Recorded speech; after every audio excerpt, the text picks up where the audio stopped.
Oggi mi sono anche vestita a tema.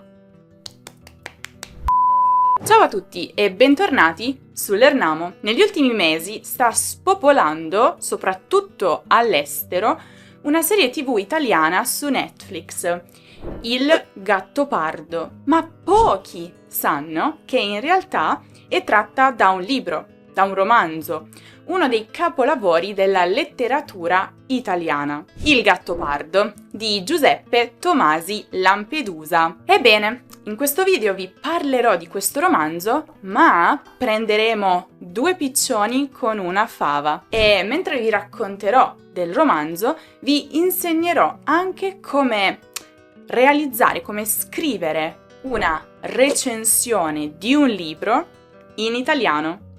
Pronti a diventare critici letterari?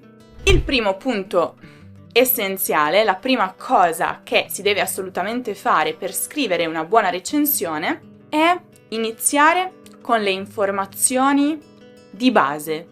Ovviamente devi cominciare la tua recensione con le informazioni essenziali. Pensa a questo un po' come a presentare un nuovo amico. Nome, cognome e qualche dettaglio importante. Per esempio, cosa potremmo dire per introdurre Il Gattopardo? Il Gattopardo è un romanzo storico scritto da Giuseppe Tomasi di Lampedusa, pubblicato postumo nel 1958. L'autore, un aristocratico siciliano, morì infatti prima di vedere pubblicato il suo libro. È diventato uno dei libri più importanti della letteratura italiana del XX secolo. Curiosità: sapevate che il titolo, Il Gattopardo, si riferisce allo stemma della famiglia del protagonista, che raffigura proprio un animale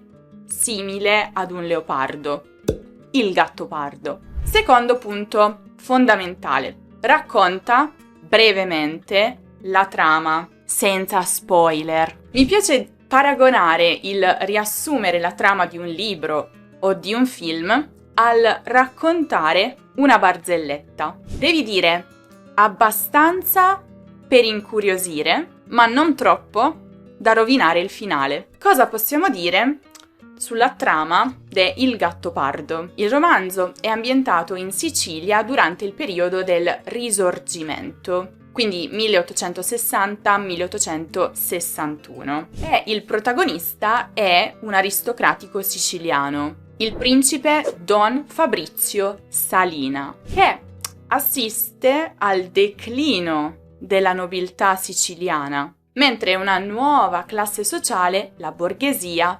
emerge. Il nipote del principe, Tancredi, si adatta ai nuovi tempi, sposando Angelica, la bella figlia di un nuovo ricco. Don Fabrizio osserva con malinconia questi cambiamenti, consapevole che tutto deve cambiare perché tutto rimanga come prima. Famosa citazione del libro. Provate voi adesso. Riuscite a riassumere nei commenti in 3 o 4 frasi la trama dell'ultimo libro che avete letto? Terzo punto per scrivere una buona recensione di un libro: analizza lo stile e la lingua. Insomma, dobbiamo un po' parlare dello stile dell'autore e come descrivere il modo di vestire di qualcuno. Elegante? Informale? Eccentrico? Vediamo un po' com'è lo stile del Gattopardo. Lampedusa scrive con uno stile ricco, dettagliato, quasi pittorico, che trasporta il lettore proprio nella Sicilia di quei tempi. La sua prosa, quindi la sua scrittura, è elegante, come me oggi, ma anche accessibile, e le descrizioni dei personaggi siciliani sono proprio vivide. La lingua è raffinata, ma non, udite udite, pretenziosamente accademica.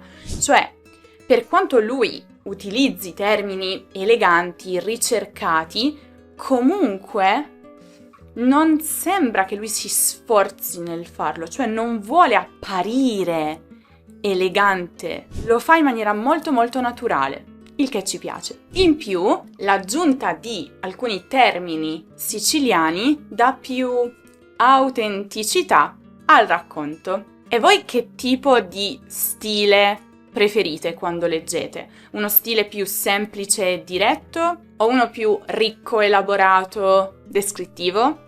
Fatemelo sapere. Punto numero 4. Ovviamente esprimi la tua opinione personale. La parte un po' più divertente, no? Cioè, cosa ne pensi? È come quando dici a un tuo amico se ti è piaciuto oppure no il ristorante dove hai cenato ieri sera. La mia opinione su Il Gattopardo. Personalmente lo trovo un romanzo molto affascinante, più di una semplice storia. Perché? Perché è un'opera che ti invita a pensare sul cambiamento sociale e la resistenza umana adesso. È una cosa quasi naturale per gli esseri umani, temere o talvolta resistere al cambiamento. Soprattutto mi piace molto come è stata costruita la figura di Don Fabrizio, il protagonista, che da una parte è molto orgoglioso, ma dall'altra parte è consapevole dell'inevitabilità del declino della sua classe. Un'altra cosa che mi ha particolarmente colpita del libro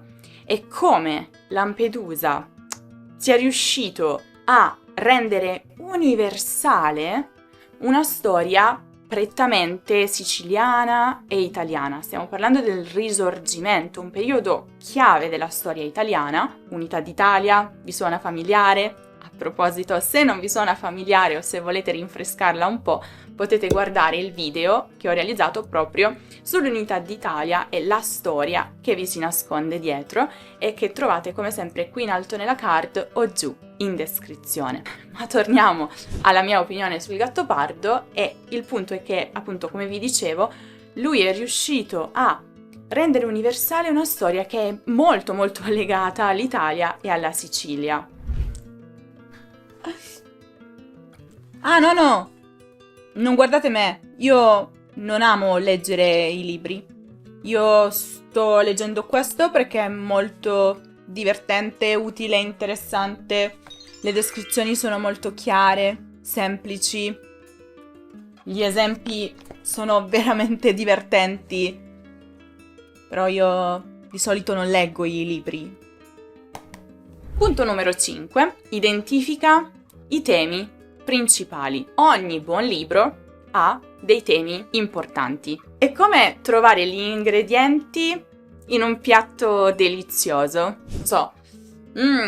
Sento un po' di amore, un pizzico di morte e anche una spruzzata di ribellione. Ho fame, quasi ora di pranzo. Quali sono i temi de Il Gattopardo? Ne ho già menzionati un paio. Quindi cambiamento sociale, resistenza adesso, declino dell'aristocrazia, il passaggio di potere tra classi sociali e la natura ciclica della storia. Ma io direi che ci sia anche una profonda riflessione sulla morte, sulla mortalità, quindi la consapevolezza che tutto prima o poi finisce. E mi piace molto il modo in cui questo è affrontato, e cioè attraverso la contemplazione del principe, delle stelle e dell'eternità. E tra l'altro mi sento di dire che anche la Sicilia stessa è uno dei temi del libro, con il suo caldo opprimente, la sua bellezza, le sue tradizioni immutabili. Punto numero 6. Confronta con altre opere. È proprio quello che facciamo anche con i film, con le canzoni, perché ti aiuta a collocare l'opera in un contesto più ampio e perché magari chi sta leggendo o ascoltando la tua recensione ha letto già le altre opere e quindi può capire un po' il genere di questo libro che ancora non ha letto. Cosa possiamo dire riguardo a Il Gattopardo e quindi in che modo possiamo confrontarlo con altre opere? Allora, sicuramente Il Gattopardo può essere paragonato ad altri grandi romanzi storici. Mi viene in mente Guerra e Pace, soprattutto per il modo in cui l'autore riesce ad intrecciare vicende personali dei personaggi con grandi cambiamenti storici. Se invece dovessi scegliere un'opera italiana, direi I Viceré di De Roberto, perché anche in questo caso si affronta proprio il tema del declino dell'aristocrazia siciliana. Ah, e tra l'altro, piccola curiosità, lo sapevate che oltre alla serie TV che in questi giorni è così popolare su Netflix, questo romanzo ha ispirato anche un film del 1963, diretto da Luchino Visconti. Ultimo punto numero 7, conclusione e valutazione finale. Insomma, devi concludere con un giudizio complessivo. Come dare i voti a un ristorante? Cibo, location, servizio, atmosfera, voto finale. Personalmente Il Gattopardo è un capolavoro senza tempo che merita proprio la sua posizione di uno dei libri più importanti della letteratura italiana. Lo consiglio vivamente sia agli appassionati di storia italiana, sia a chi cerca un romanzo sul cambiamento sociale, sulla condizione umana. E se state imparando l'italiano a un livello avanzato, sicuramente questo libro è una grande sfida per voi, ma una sfida comunque stimolante e sicuramente gratificante. Voto complessivo? 5 stelle su 5. Oggi mi sono anche vestita a tema.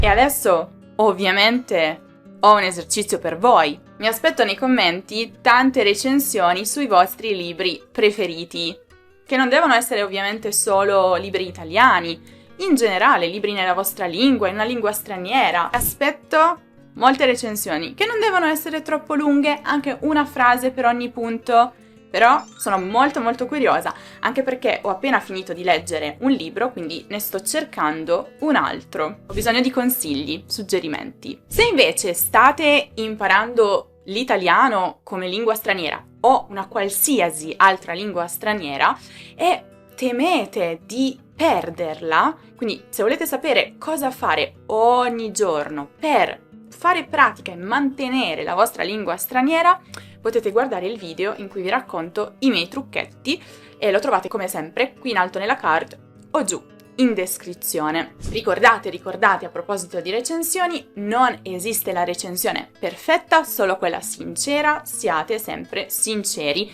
senza offendere nessuno. Detto questo, vi ricordo che se volete essere sempre aggiornati sui contenuti che pubblico, quindi se volete ricevere una notifica ogni volta che pubblico un nuovo video, non dimenticate di iscrivervi al nostro canale Telegram e alla nostra newsletter, dove riceverete in realtà anche contenuti gratuiti ed esclusivi che invio solo lì. Se invece cercate gli articoli scritti dei video che pubblico su YouTube, potete passare dal nostro sito web lernamo.com e non dimenticate di seguire Lernamo su tutti gli altri social, lasciare un mi piace a questo video se vi è piaciuto perché ci aiuta un sacco e iscrivervi al canale se ancora non lo avete fatto.